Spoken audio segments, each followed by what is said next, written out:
Hi, good afternoon, everyone. I am Anna with HTAG, and today I have Elizabeth with Buy Art Not People. Elizabeth, congratulations on winning the Top 25 Abolitionist Award. We are excited to hear about what Buy Art Not People is all about and what your organization is doing to combat human trafficking. So let's get started. First of all, tell me about Buy Art Not People and what you guys do. So Buy Art Not People is a group of artists and activists in Chicago area that are really passionate about seeing slaves free in whatever sort of arena they might be oppressed or abused, manipulated. We're not all artists, but a lot of us are, and we feel that we can use our gifts, our passions, our talents to create awareness for this issue in Chicago. It's a very, very big issue in the Chicago area, and as we've learned about it, we really just know that we can play a big role in the first step in the abolition process, which is awareness. So that's just a short sort of rundown of who we are and what we do. Awesome. And what kind of awareness do you guys do, or how do you implement awareness? Yeah, so we do just a various array of things with the issue. We're probably most known for our art events because they're really fun. They're really interactive. We've had 3 or 4 events now, and we'll either do an art show that's galleried and juried, and we'll have artists or artists from around the country if they want to submit work as well. And sometimes it'll be around a theme, an uplifting theme of progress, growth, refuge, things like that. Or we will, have just a broad call for entry and just have people submit work that they feel is telling of what they do creatively. And then we'll bring in someone, a representative from one of the local organizations that speak to just sort of educate the attenders on the issue and what they can do, what action steps might be, according, based on, in Chicago, what the organizations here really do need and would be helpful. And we usually have a music event or music element as well. There's always got to have live music when you have an artist. That just goes hand in hand. Awesome. And what kind of art do you guys have at your shows? Well, we've done kind of the whole gamut: painting. There's been some printmaking, drawing, sculptures. Just kind of photography, kind of the whole array. We've had artists represented in many different disciplines. So it's been really cool to be able to, really employ and showcase a lot of different mediums. We did just have a music festival this last April, which was just a blast. And so we were able to bring the music community as well and just sort of use a different avenue than, visual art that we've used in the past. And we had bands in like folk, rock, heavy metal. Like it was really fun and really eclectic. But it was really fun to be able to, bring musicians in as well that their sort of their hearts are aligned with our vision as well. That they're passionate about the issue. They want to do it. They donated their time and their music to the event free of charge. So we were super grateful for their input and presence at this event. So. And were they all local artists as far as musicians go? Yeah, they were mostly from Chicago. We had a band from Indiana and one from Michigan come down too. So, but they're all close by an area. Awesome. And you may have touched on this briefly when you were talking about what Buy Art Not People is about, but what was the motivation behind starting this particular organization with its focus on art? Well, it started within our church. We all go to Nation Church here in Chicago, and there were cool artists in the church that wanted to have an art event, and they said, well, we let's have an art event, but the church really doesn't need to make money. Like, I want to sell the art, but, the church doesn't need more money. Like, so they just started brainstorming on, well, maybe there's a community organization we could donate to. And our pastor knew that human trafficking was quite a big issue in Chicago. Depend on going much further with it. It was just sort of it was one event. It was successful, but then it was like, oh, but there's still so much more to be done. And we got involved specifically with Salvation Army, the Promise program through Salvation Army, and started learning about the issue in more depth. And we just felt like there was just a very specific niche that we fit into in the whole awareness raising realm, that in Chicago there wasn't another organization sort of like what we were doing. And that's what everyone was telling us, like, oh, you guys, you reach a very specific demographic. And so we were like, oh, well, that makes sense. We were excited about what was going on and what we were learning, and just kind of, well, let's do another event. We might as well.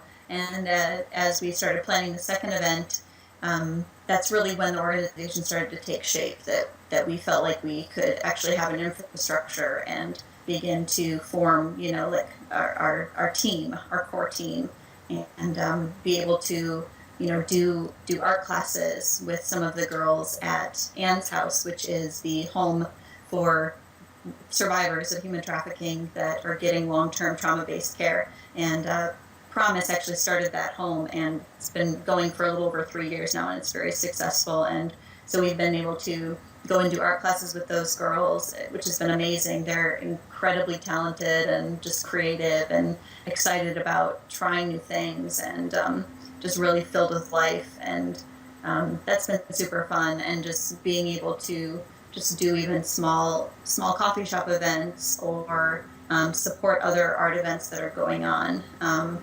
And so we've just found lots of little areas in the community that we kind of fit in and can just bring this issue of human trafficking to people that have no idea what's going on in the country.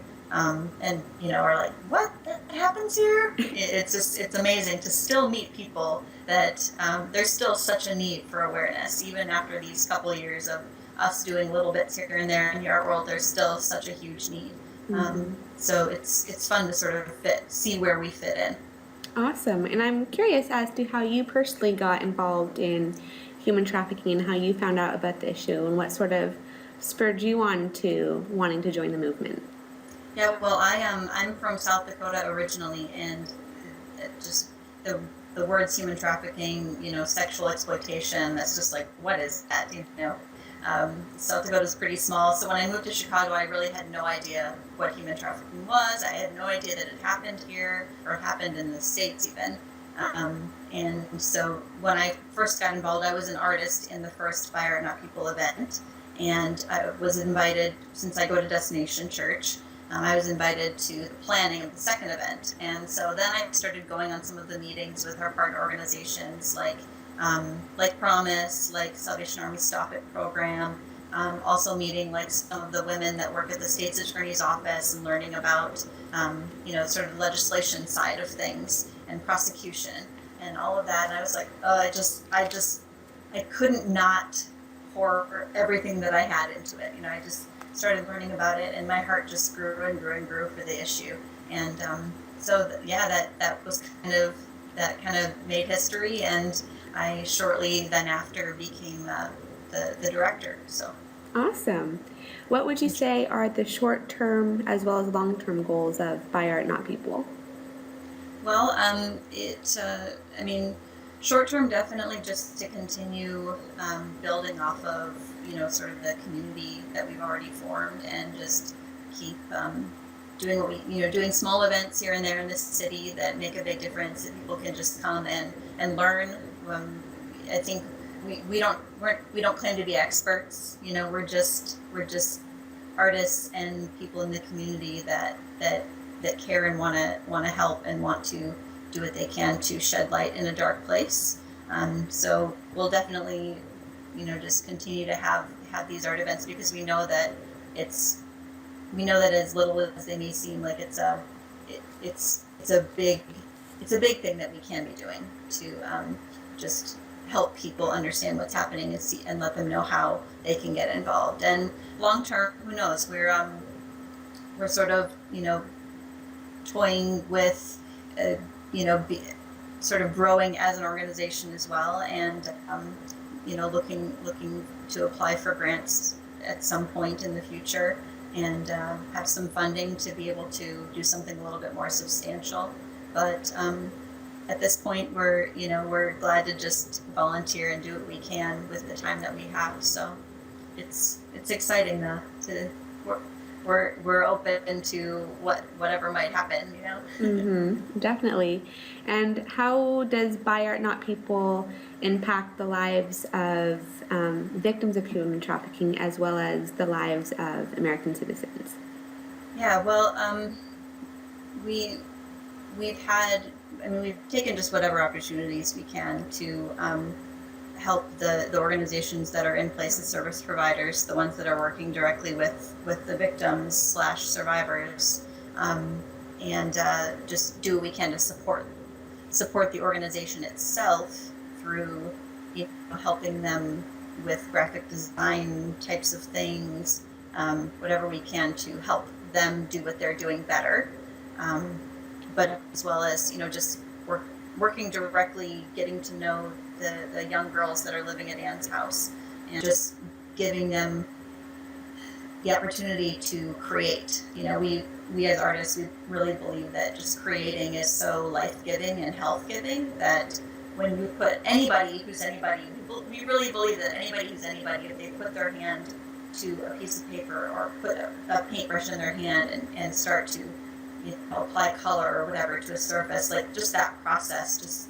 does something inside of you that nothing else can. And so just to give them that opportunity has been really, really exciting. As well as, we actually did an art show with some of their artwork back in October. So that was actually, we've done two. We've shown their artwork at two different galleries. And they had the opportunity to come see the show, and of course they were sort of incognito because we didn't want to draw attention or didn't want them to feel on display. We wanted to be very sensitive about the trauma that they had been through, but also give them the opportunity to see others viewing their work and see people really studying it, and people offering to purchase their work. We wanted to validate them as well, that what they're making is just as important as what I'm making as an artist, that what they're creating is just as important as what Van Gogh created. It really is,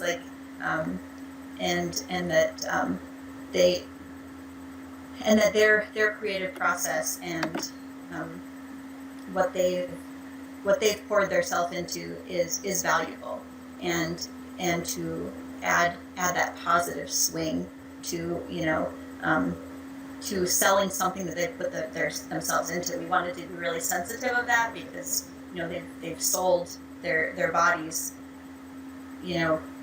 against their will many times, and we by no means wanted to encourage that feeling of someone's taking something away from me that I don't want to give. So we talked them through the process, and we said, this is totally up to you. If you don't want to sell your work, that's fine. You can keep it, you can give it away, you can give it to your family or friends. But they were so excited to sell their work, and they were so excited when something sold, and just that the just excitement and joy that you could see in their eyes, and just how fun that was for them, I think was just really empowering, that someone would want to hang their painting in their house. So that just to give them that broader vision of this is possible. I think that I hope that sort of bled into other areas of their life. Whatever it is that they're passionate about, that they want to pursue, that they can pursue it, and it's just as valid as anyone else's goals or aspirations. Sounds like you guys have definitely worked effectively with the victims and received some really positive feedback from them. How has the response been from the American public at large to what you guys are doing? Well, it's always really positive response. It's, I mean, in Chicago, you know, people are pretty savvy and privy to social issues. But when people find out about this, there still is that like, what? Really? Really? Are you really? And so there's always just that kind of sort of like disbelief, amazement, but there's always such a good response that like, wow, this is really cool that you guys are talking about this, and they're excited to talk about it too. Like they're excited to go and, you know, tell the people that they're involved with that, do you know this is going on?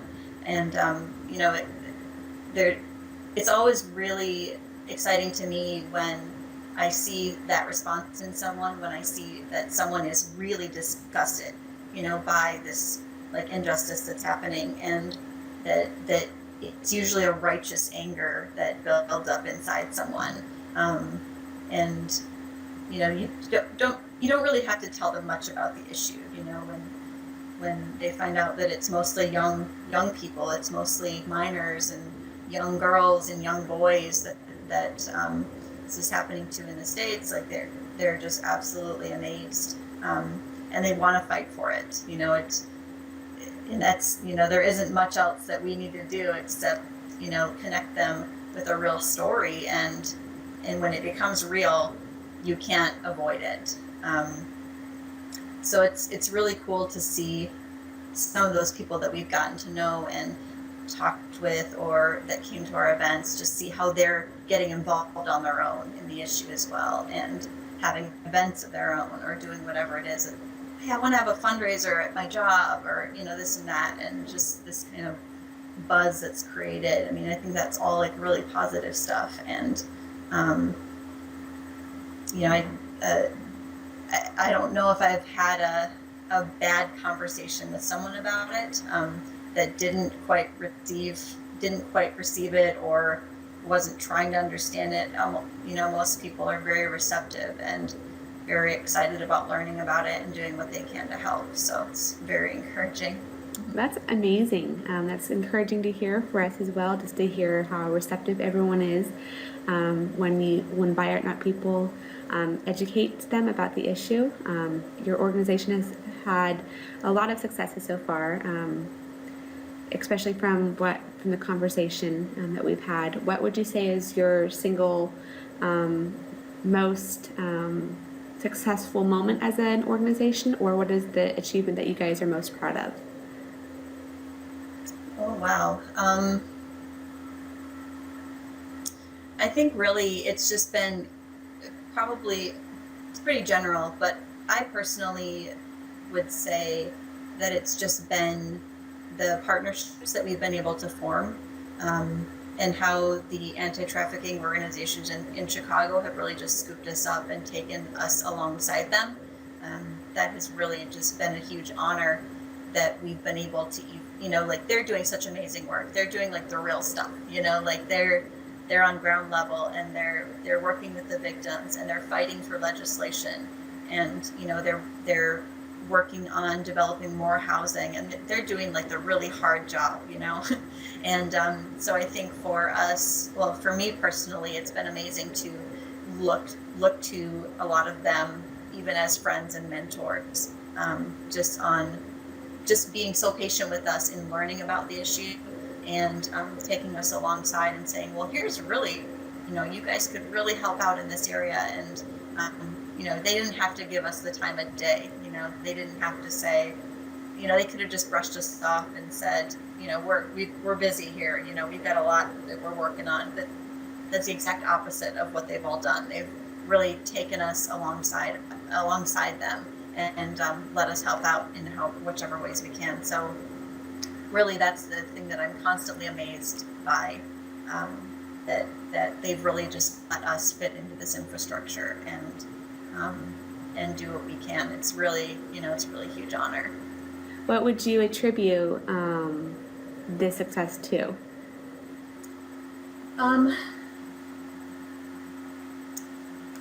maybe just that we really did start off just wanting to learn. Like that was goal number one, is to just learn and learn and learn and learn and educate ourselves as much as we possibly could about the issue and what it looks like in Chicago. Like we hope to sort of branch out and be able to be in other cities, like and have small chapters in other cities and do sort of the same sorts of things. But we've really just dug in to learn as much as we could about Chicago and what's in place in Chicago. And so I think because we knew that we weren't the experts right off the bat, like we went to the experts and said, hey, what can we do? How can we help? So I think that's that initial, sort of mindset or way that we wanted to really learn was really helpful in just getting plugged in, but in a way that made sense and not, we didn't try to say, oh, well, we're artists and we're going to do this and we're going to do that. It was very sort of organic. It sort of came about very organically once we started learning. And then we started to see these little holes in how we could participate. And then it just sort of made sense for us to fit in. So it's a total group effort. Awesome. I guess is my best answer. Awesome. Good to hear. What do you think has been the most challenging for By Art Not People in combating the issue of human trafficking?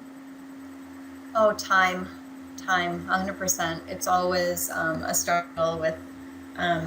There's so much more we could be doing, but we're all 100% volunteers and would love to just have all the time in the world to do what it is that we want to do and we see we could be doing. That's of course a goal down the road, to get some funding so that there could be some staffing, there could be some money for staffing at some point, because we do feel like there's enough work to be done in Chicago and the country. So probably the biggest obstacle that we've come across, but there's light at the end of the tunnel. I really don't think it will always be like this. So I have hope that that won't be a forever thing. Mm-hmm. Is there any areas of By Art Not People that you and the other volunteers are hoping to develop further? And if so, tell us what that looks like. Oh boy, there are always things that we want to pursue and develop. There's some things that we've really talked about is collaborating with many more galleries to have art events, and just really developing that aspect of getting more plugged into the art community in Chicago. So it's definitely an avenue that we're going to pursue more heavily in the future. Also just getting more plugged into the other arts worlds, including music, including theater, including the graphics world, graphic design world, and just doing, just finding ways that we can connect with people that are in those worlds as well, and just to broaden that scope of what we can do, and the people that we're reaching with the message. Is there a current project or event that By Art Not People is working on? And if there is, how can we at HTAG, as well as people around the country and specifically in Chicago, can help you with? We just finished our big music festival, and we probably will make this an annual event. I'm not, I guess I shouldn't say 100%, but we're thinking about making this an annual event, which would probably be either next spring or next summer. But right now we don't have anything on the docket. I wish I had something that I could tell you on the docket. But we will, probably have another event coming up in the next probably 6 months, I would say, safely. And how can people in the Chicago area, specifically, and then around the United States as a whole, find out about your events and then sign up to volunteer or help spread the word?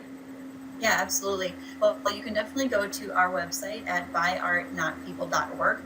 And usually the homepage will have whatever it is that we're working on, whatever event is happening, how you can get involved. We do have a mailing list that you can sign up for right on our homepage.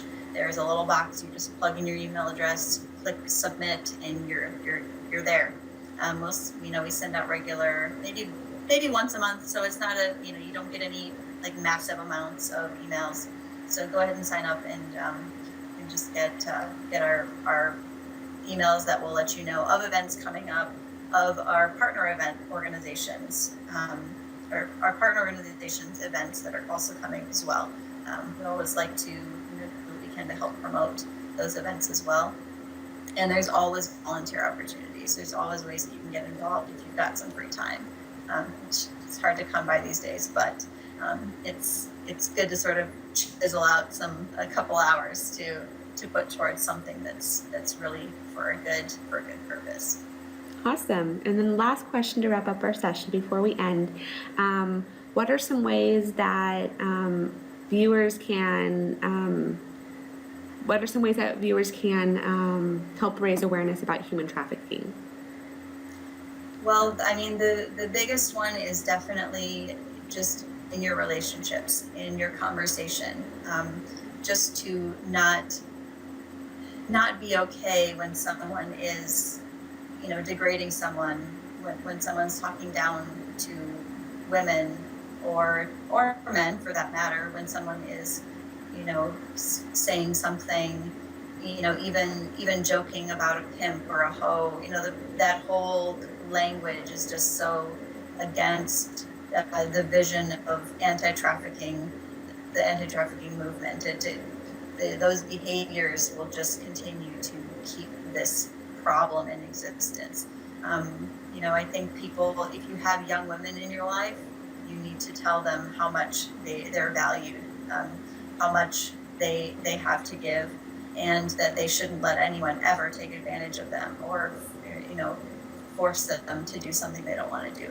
I think it's really important that we take responsibility for our young people and start now to develop that culture that they're worth a lot, that if someone ever tells them they're worthless or is trying to lessen their self-worth, that they shouldn't listen to it, they shouldn't believe it.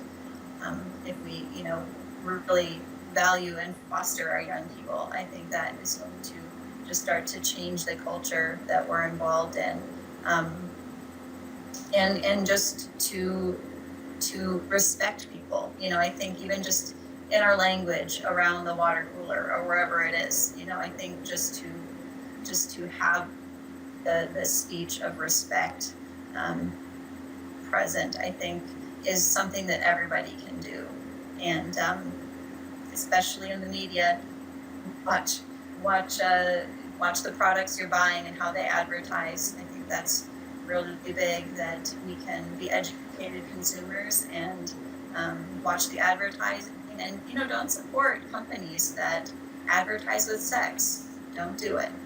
It's kind of a no-brainer, but it's a very real thing. That we can change advertising and we can start to change the culture. Also to be aware of the products you're buying and where they're made. Check the supply chains. There are really good ways to do that. Not for Sale campaign is a good app. I'm sure most people that are involved in the anti-trafficking movement of some sort, they're aware of the Freedom. Of course, now I'm going to blank on it. Not for Sale has an app that is. Oh shoot! Of course, I'm going to blank on it. Well, it's an application that you can actually scan a product in a store, and it will show you how that company rates or what their grade is as far as their supply chain, their labor laws, and things like that. And most major companies are on this application. And so you can just be educated about where your products are bought and what sort of working conditions, what sort of laws this company has in place, regulations and such. So just a really good way to be aware of what you're buying, be an educated consumer. That's super important. And if we all did that at least, on a small scale, we could make a huge difference. Awesome. Well, those are definitely some very helpful and useful, as well as applicable action steps. So thank you for providing those for us. It's definitely some food for thought, so thank you. Thank you, Elizabeth, as well, for your time and sharing your passions about human trafficking, as well as what Buy Art Not People does. We are excited for you and where you guys are going. Thank you for all that you do. Thank you, viewers, for tuning in, and we hope that you're able to get plugged in more into this issue of human trafficking, as well as into what Buy Art Not People is doing. Have a great afternoon. I'm an abolitionist, and I'm Anna.